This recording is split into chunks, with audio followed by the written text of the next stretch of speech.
السعال الجاف هو سعال غير مصحوب بالبلغم ويكون عادة مؤلماً. يمكن أن يحدث بسبب جفاف الهواء أو التهيج. أما سعال الحساسية فيحدث نتيجة رد فعل جسمك لمكونات معينة مثل الغبار أو المواد المسببة للحساسية.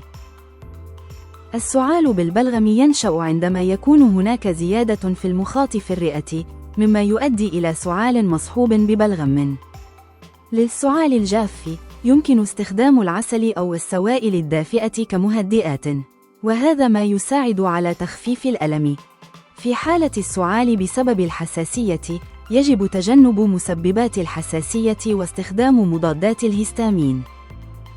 بالنسبة للسعال المصحوب بالبلغم، يفضل استخدام طارد البلغم أو شرب السوائل للمساعدة في تخفيف المخاط.